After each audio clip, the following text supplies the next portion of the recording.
The words hit me like a physical blow. "Mark, we're letting you go." David, my boss at Innovate Dynamics, pushed a small cardboard box across his gleaming desk. "It's a question of dedication." I stared at him, my hands clenched into fists under the table. 42 years old, and my 15 years of loyalty were being erased by a man half my age in a suit that cost more than my rent. Dedication? I haven't missed a deadline in a decade. He gave a thin, dismissive smile. "The team stays. They put in the extra hours. You don't. We need people who are all in, not just punching a clock." He meant the free overtime, the unpaid hours I'd finally refused to give. I walked out of that glass and steel tower with my life in a box. Punching a clock. David's words echoed, dripping with contempt. For 15 years, that clock paid for my mom's nursing home in Evanston. It covered the mortgage on my small bungalow, the one with the creaky porch. This job wasn't my passion. It was the bedrock of my responsibilities. My father, a union man his whole life, drilled it into me. An honest day's work for an honest day's pay. I'd let that slide for too long, seduced by the promise of being a team player. I remembered the Omnicorp campaign, the one that got David his cushy VP title. I practically lived in the office for a month for that launch, fueled by stale coffee and the lie that my sacrifice would be rewarded. But the currency at Innovate had changed. It wasn't about results anymore. It was about performative exhaustion. They didn't want a veteran marketer. They wanted a martyr. Standing on the cold Chicago sidewalk, the wind whipping off the lake, I looked up at their gleaming logo. They thought they'd erased me. They had no idea I was just getting started. Back in the quiet of my bungalow, the box sat on my dining table like a tombstone. I sifted through the debris of my career. A stupid coffee mug, a framed picture of my team from 5 years ago, before the buyout. We were all smiling, genuinely. That was under Mr. Abernathy, the founder. He was an old-school guy who'd walk the floors and know your kid's name. He'd say, "The work will be here tomorrow, folks. Go home to your families." And we did. We were efficient, we were respected, and we were profitable. Then Abernathy retired, sold to a private equity firm, and they sent in David. The change was immediate. David's first all-hands meeting felt less like a welcome and more like a warning. He stood before us, all sharp angles and blinding white teeth, talking about disruption and synergy. Then he dropped the line that became his mantra. "We're not a company, we're a family. And in this family, we don't punch clocks, we chase greatness." The younger staff ate it up. They saw the late-night emails and weekend Slack messages as badges of honor. Pizza boxes piled up in the kitchen. A cheap substitute for paid overtime. I tried to keep my head down, delivering my work on time, same as I always had. But my efficiency became a liability. Leaving at 5:30 wasn't seen as good time management. It was a betrayal of the family. The real breaking point came 3 months ago. My mom's nurse called. She'd had a bad fall. I told my project manager I had a family emergency and had to leave immediately. David overheard. He didn't ask if my mom was okay. He just looked at his watch and said, loud enough for half the office to hear, "Must be nice to have a 9-to-5 mentality, Mark." From that day on, I was a ghost. My name was left off meeting invites for projects I was leading. My opinions were glossed over. The message was clear. My time, my life outside their walls had no value. They weren't just asking for my labor, they were demanding my life. As I sat there at my table, staring into that box, my hand brushed against a stack of worn, spiral-bound notebooks. My father's habit, beaten into me since my first job bagging groceries. Every day, for 15 years, I'd logged my hours. Start time, end time, lunch break. It was just a habit, a way to stay organized. But now, looking at the pages filled with my neat, precise handwriting, I realized it wasn't just a habit. It was evidence. My father's notebooks were a monument to stolen time. I spread them across the dining table, a 15-year timeline of my life. I started with the most recent, cross-referencing the entries with the old project calendars I still had synced to my personal laptop. The Omnicorp launch. My notebook read, average 14-hour days for 28 days straight. The company's official timesheet, which David had signed off on, showed a neat row of 8-hour days. They weren't just ignoring my overtime. They were actively falsifying the records. I spent the next 3 days in a haze of caffeine and cold fury. I dug through old emails, project management logs, server timestamps, anything that could corroborate my handwritten notes. The numbers I scribbled on a legal pad grew from infuriating to obscene. It wasn't a few dozen hours, it was thousands. I calculated the total, using my final salary as a baseline. The figure staring back at me was more than a year's pay. They hadn't just fired me. They had robbed me in broad daylight for years, and I had let them. The shame burned hotter than the anger. But my logs were just one side of the story. I needed to know if I was the only one. My hand hovered over my phone. Calling current employees was risky. They were scared, and I couldn't blame them. Then I thought of Sarah. She'd been a star project manager, sharp and efficient. She quit 6 months ago, right after her maternity leave, citing a desire to, quote, spend more time with family. Nobody bought it. I found her number and called, my heart hammering against my ribs. "Mark?" Her voice was cautious. "Sarah, it's me. I got fired." A heavy sigh on the other end. "I'm so sorry, Mark. Let me guess. Dedication?" The word was a punch to the gut. "How did you know?" "Because that's the playbook," she said, her voice turning hard. "They did the same to me. The little comments about leaving on time to get to daycare. The accidental meeting invites I never received. They make your life hell until you quit, or they have an excuse to push you out. It's cheaper than a severance package." I told her about the notebooks, about the thousands of hours. She wasn't surprised. "It's a company policy, Mark, unofficially, of course." David held a meeting with the managers about a year ago. He called it optimizing team synergy. He told them explicitly not to approve overtime requests. He said if the team was truly passionate, they'd find a way to get the work done. He called it sweat equity. Sweat equity. The phrase hung in the air, a perfect, vile encapsulation of their philosophy. Your sweat, their equity. It wasn't a bug in the system, it was the system. They had built a culture of theft and disguised it as corporate hustle. "Sarah, thank you," I said, my voice low. "Go get him, Mark," she replied, "for all of us." I hung up the phone. The anger was gone, replaced by something colder, sharper, a purpose. I looked at the notebooks, the legal pad with the staggering 6-figure number circled on it, and the small, cardboard box. David thought he'd gotten rid of a problem. He had no idea he'd just armed a solution. My father's words echoed in my head, but this time they sounded different. Not a piece of advice, but a call to arms. Crux, an honest day's work for an honest day's pay. They had broken that contract. Now I was going to make them pay it back.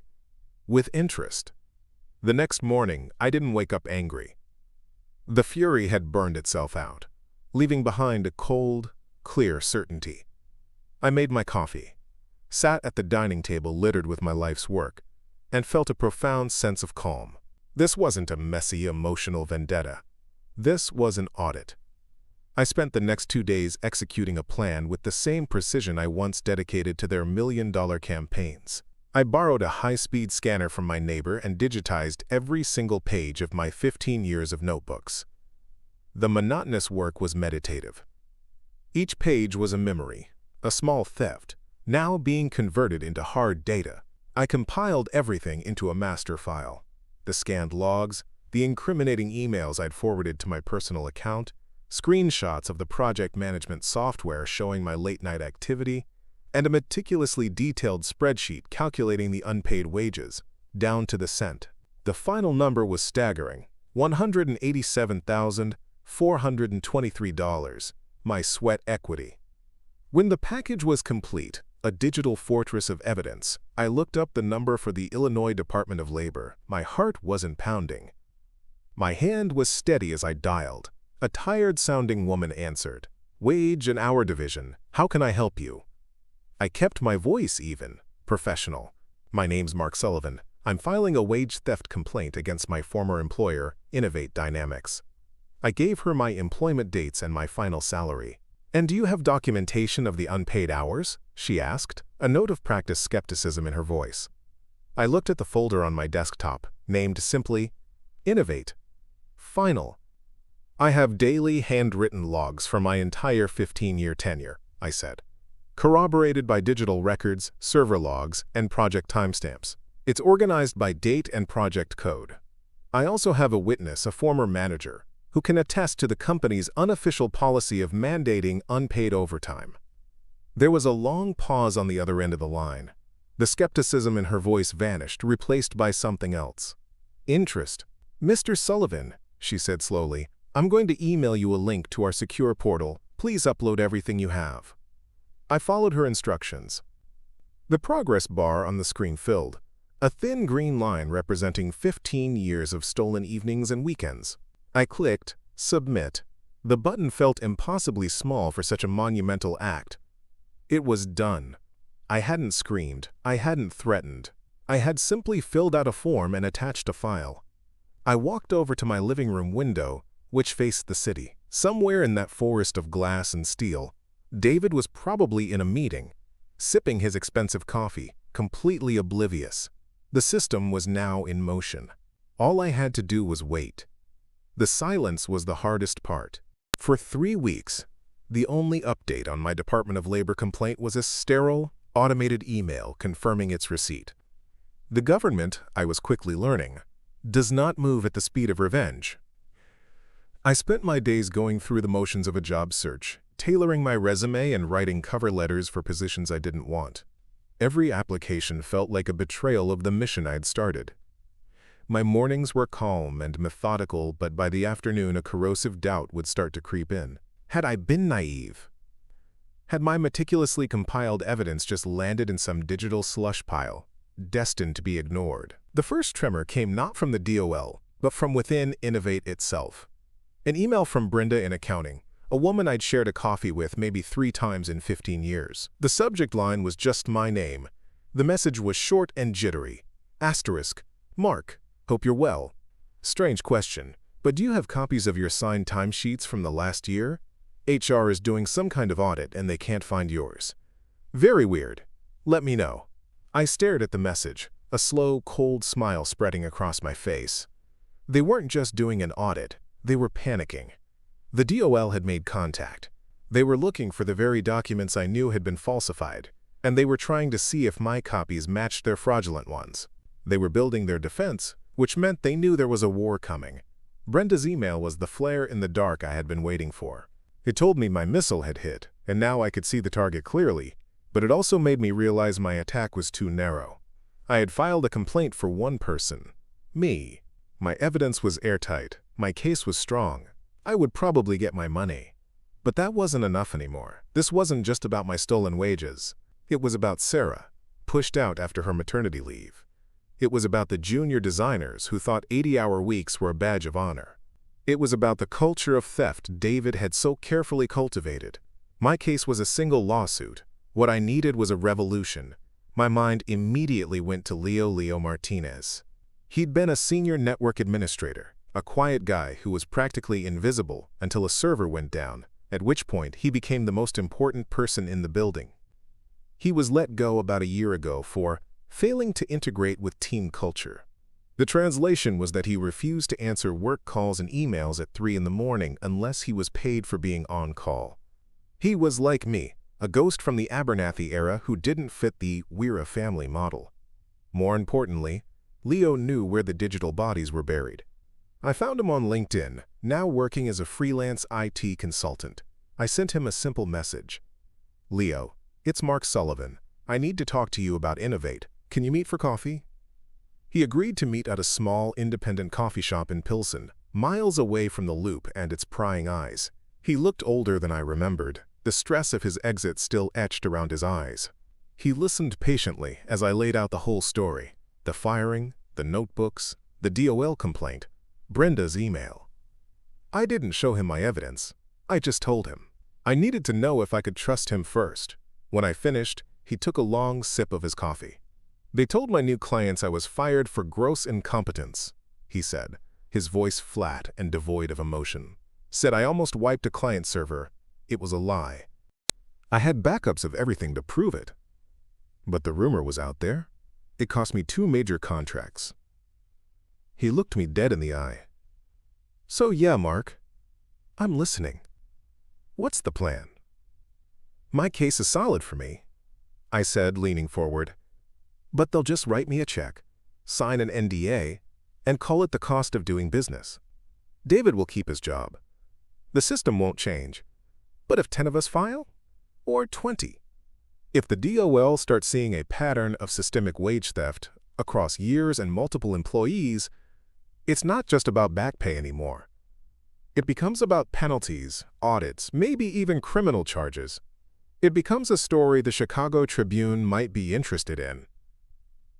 Leo's eyes lit up with a dangerous spark.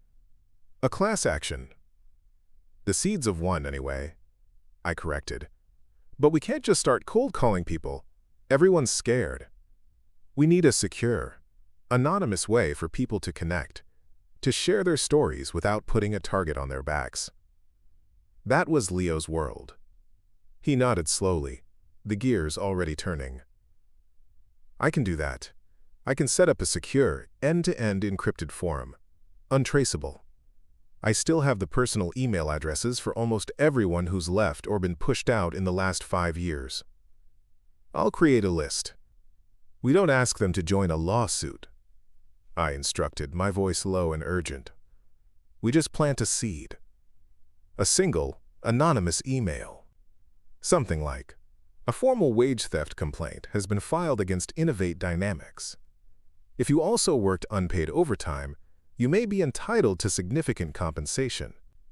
A secure forum has been created for former employees to confidentially discuss their experiences.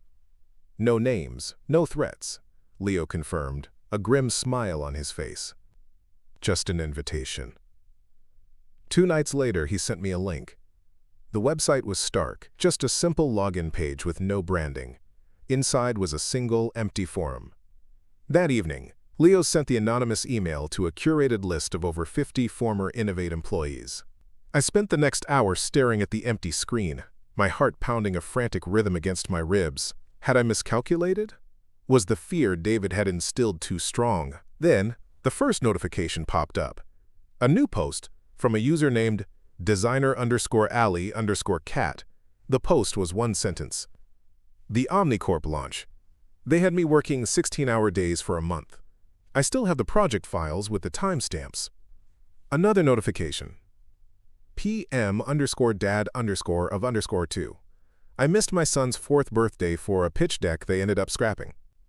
David said my bonus would reflect the sacrifice. It didn't. Then another. And another. Copy__king. ACT_exec_no_more. IT_ghost. Within an hour, the empty forum was a flood of suppressed resentment. A torrent of digital confessions became a deluge. For 72 hours, Leo and I did nothing but watch the stories pour in. They weren't just venting. They were uploading evidence, scanned time cards, project completion emails sent at 2 a.m., weekend Slack logs. It was a digital archive of corporate greed. Leo, the quiet IT admin, had become a revolutionary archivist. He sorted the data, creating individual case files for each anonymous user, cross-referencing their stories with others to build a unified timeline of exploitation. This isn't just a forum, Mark, he said to me over a secure call, his voice tight with intensity. It's a deposition for a class action lawsuit. The raw data was powerful, but anonymity was a shield that also kept us from moving forward. We needed names. I called Sarah again. I told her about the forum, about the dozens of people echoing her exact experience. I didn't have to ask. Send me the DOL complaint form, she said, her voice firm. They used my baby as a weapon against me. I'll sign my name to this. 2 days later, 2 more former employees came forward, emboldened by Sarah's courage. I forwarded their signed complaints to my contact at the Department of Labor. 3 separate, detailed claims, all filed within a week of each other. The single stone I'd thrown was becoming an avalanche. A week later, my phone rang with an unknown number. Mr. Sullivan, my name is Arthur Vance. I'm the senior investigator for the Illinois Department of Labor's Wage and Hour Division. His voice was deep and carried the unmistakable weight of authority. The tired, skeptical tone of my first call was gone. "Your single complaint has blossomed," he continued, a hint of dry understatement in his voice. "We've received multiple corroborating claims against Innovate Dynamics. This is no longer a routine inquiry, Mr. Sullivan. We are opening a formal, wide-ranging investigation into the company's payment practices, effective immediately." He didn't need anything else from me. He just wanted me to know. The system wasn't just in motion, it had been upgraded with a V8 engine. The first sign of impact came 2 days later. My phone buzzed with a text from a number I didn't recognize. Asterisk. "It's Brenda from accounting. Don't reply. They're here. DOL. 4 of them. Walked in an hour ago. They're in the main conference room with David and the lawyers. They're pulling everything. Payroll, server logs, everything." I read the message 3 times. I imagined the scene, the sterile quiet of that glass-walled conference room. The forced calm on David's face as stern-faced investigators in government-issue suits sifted through the digital bones of his corrupt kingdom. The fear he'd used as a management tool was now staring back at him from across his own polished table. The panic at Innovate must have been palpable, because the next call I received was from a number with a Chicago Tribune exchange. "Is this Mark Sullivan?" a woman's voice asked, crisp and professional. "My name is Claire Jensen. I'm an investigative reporter. I've received a credible, anonymous tip regarding a major federal labor investigation into Innovate Dynamics. My source indicated you might be willing to speak on background about the company's culture." Leo. It had to be Leo. He hadn't just armed the victims, he'd lit the signal fire for the press. This was the moment of truth. My fight could remain a legal battle, sealed by NDAs and quiet settlements, or it could become a public reckoning. David had fired me for not being dedicated. He had no idea what my dedication truly looked like. "Claire," I said, my voice steady, "I think it's time we had a conversation." 2 days later, I woke up, made my coffee, and opened my laptop. The story was on the front page of the Tribune's digital edition. The headline was stark, brutal, and beautiful. Asterisk. Inside the sweat equity scandal, Chicago marketing firm Innovate Dynamics faces federal investigation for systemic wage theft. The article was a masterpiece of sourced outrage. It had quotes from anonymous former employees, details of the investigation from Claire's inside sources, and a perfectly damning no comment from Innovate's panicked PR firm. And there, buried in the 4th paragraph, was a reference to a, quote, veteran marketing director fired after 15 years of service whose meticulous records sparked the initial investigation. They didn't use my name, but I felt it. Everyone would know. David's family had become a national headline, and his carefully constructed empire of lies was now burning in the public square. I took a sip of my coffee. It was the best I'd ever tasted. The Tribune article was a bomb, and the internet was the blast radius. By noon, my name was trending on Chicago's LinkedIn network. Not my actual name, but the anonymous title the article had given me, the Innovate Whistleblower. Former colleagues sent messages of quiet support. Recruiters who'd ignored my resume a week ago were suddenly sending connection requests. I was no longer an unemployed 42-year-old. I was a symbol. Then came a text from Leo. It was a screenshot of an internal email from Innovate's biggest client, Omnicorp. The message was brutally corporate. "In light of the serious allegations, we are immediately pausing all active projects pending the outcome of the federal investigation." Leo's text below it was more direct. "They're bleeding." The real call came late that afternoon. The caller ID was a name I never expected to see again. David. For a moment, I just stared at it. The buzzing of the phone, a physical thing in my hand. I walked to the window, took a breath, and answered, putting it on speaker. Silence. Then, a ragged exhale. "Mark." His voice was unrecognizable. The polished, arrogant baritone was gone, replaced by a thin, frayed wire of a voice.